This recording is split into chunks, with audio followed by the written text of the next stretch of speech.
거기도 건국대 2, 3학번 윤기원이 궁금해? 어서 나 후배님들 우린 크리에이티브.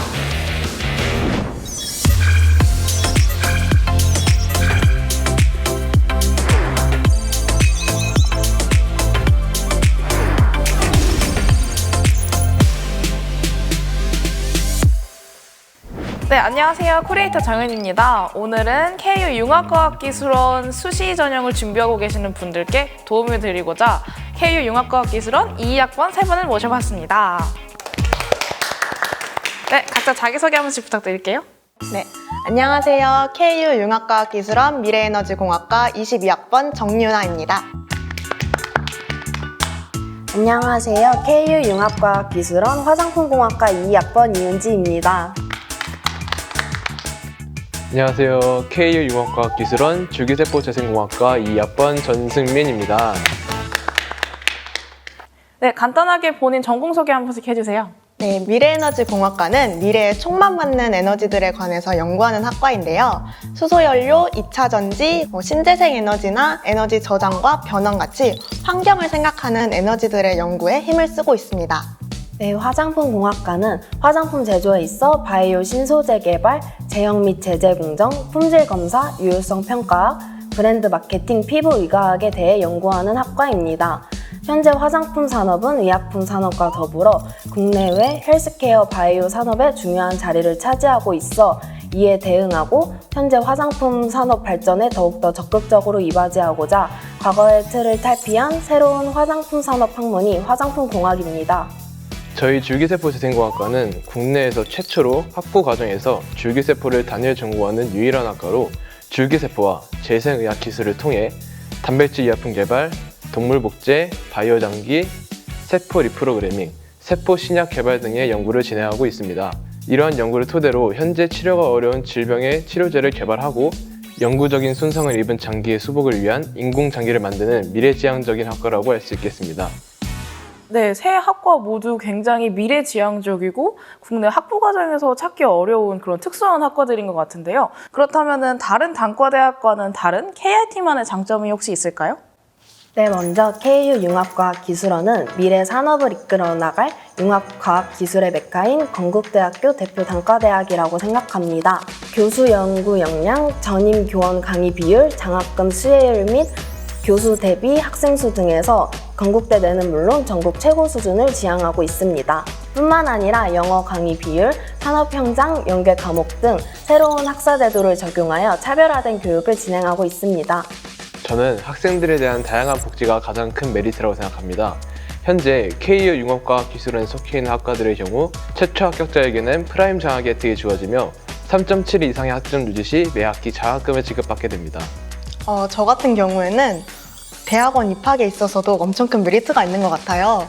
대학원 진학 전에 대학원 과목을 미리 수강해서 재학 기간을 줄일 수 있는 학석사 예약 입학제라던가 또 4+1 학석사 연계과정 등의 프로그램이 마련되어 있고, 그래서 만약에 진정한 연구 인력이 되고 싶다면 우리 건국대학교 KU 융합과학기술원을 정말 추천합니다.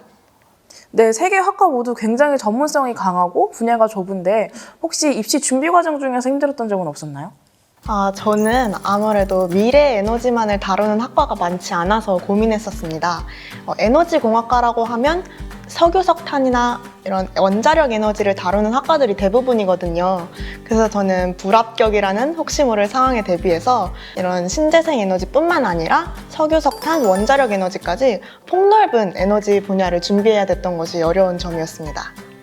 저 같은 경우는 전문성이 강하고 분야가 좁기 때문에 뚜렷하게 제 목표를 정할 수 있어서 입시 과정에서 유리했다고 생각합니다. 광범위하고 포괄적인 범위가 아닌 단 한 가지의 목표에 집중하였기에 제가 얼마나 화장품에 많은 관심이 있었는지 어필할 수 있었고, 저의 이러한 구체화된 목표가 제 입시 과정에서 유리하게 작용됐다고 생각합니다. 네, 열심히 준비하던 입시 기간이 끝난 후에 드디어 원하던 학과에 진학하게 되셨는데요. 그렇다면 이번에는 좀 더 입시와 관련된 얘기를 한번 여쭤보고 싶은데요. 최근에 비교과 영역의 부분이 굉장히 많이 줄어들었다고 하는데 혹시 나만의 수시 전략 같은 게 있었을까요? 저는 최대한 저의 진로에 대한 목표를 구체적으로 설정하고 그에 맞게 비교과 활동을 하는 것을 추천드립니다. 저 같은 경우는 제 진로인 화장품에 초점을 맞추어 모든 비교과 활동을 하려고 노력하였습니다. 예를 들어보면 저희 학교에는 화장품 동아리가 따로 없어서 화장품과 관련된 동아리 활동을 하기가 어려웠습니다.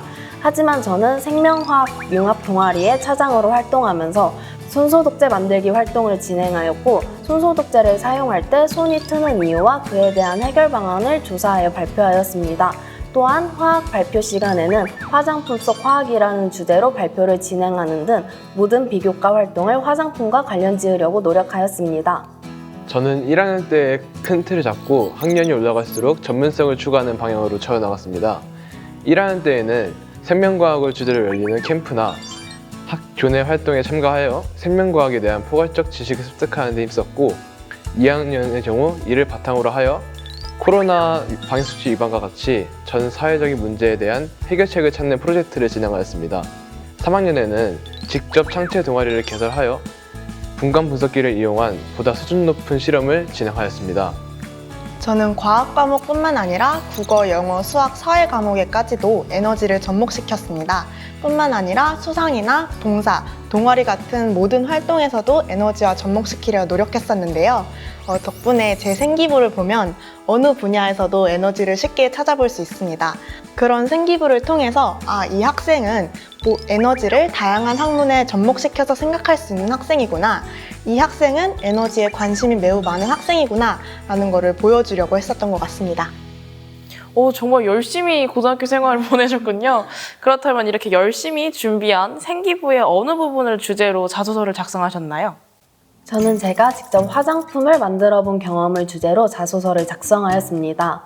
생명과학 시간에 발효의 효능에 대해서 알게 되었고, 이러한 발효 성분이 화장품의 성분으로 사용된다면 어떠한 효능이 있을지 궁금증을 갖게 된 시작부터 실제로 발효 성분을 원료로 하는 화장품을 만들어보는 마무리까지 이러한 과정을 통해서 저의 진로와 관련된 내용을 제 자소서에 담아내었습니다. 저는 먼저 신약개발연구원의 꿈을 가지게 된 근본적인 이유를 먼저 서술하고, 2학년 때 진행했던 HPLC를 이용한 해열제 불법 입구 키트 제작의 아이디어를 창출해낸 프로젝트의 내용과 3학년 때 개설한 동아리에서 진행한 분간 분석기를 이용한 실험, 직접 손소독제를 만드는 활동까지 이 모든 내용을 바탕으로 저의 성장점들을 서술해 나갔습니다. 네, 이런 방식으로 생기부를 기반으로 자소서를 작성하셨었군요. 그렇다면 본인의 이 합격에 가장 큰 영향을 준 요소는 어떤 것이라고 생각하나요? 아무래도 저 같은 경우에는 지속적인 실험의 진행과 함께 점점 상승하는 전문성이 도움이 되지 않았나 싶습니다. 자기 주도적으로 실험을 진행하는 진행력과 함께 학생회와 정 부반장의 경험을 바탕으로 한 리더십의 성장을 종합적으로 기술해낸 것이 합격에 가장 큰 도움이 되지 않았나 싶습니다.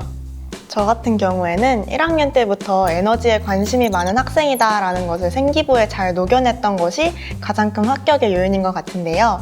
생기부라는 게 교과목별 세트뿐만 아니라 내가 어떤 과목을 선택해서 공부했는지, 어떤 책을 읽었는지, 어떤 봉사활동을 했는지 이런 거에서도 제가 이 학문에 대한 열정을 아주 잘 보여줄 수 있거든요. 그래서 수험생분들은 이런 생기부의 특성을 잘 활용해서 내 열정을 보여줄 수 있는 게 가장 중요하다고 생각합니다.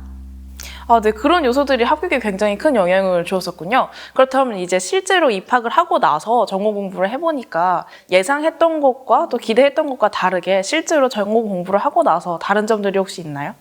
제가 아직 1학년이다 보니까 배우는 내용은 고등학교 1, 2 과목하고 되게 비슷한데, 이거를 표현하는 방식이나 내가 이걸 어떻게 생각해 나가야 할까, 또 교수님이 수업을 진행하시는 방식, 이런 부분에서 되게 전문성이 느껴지는 것 같습니다.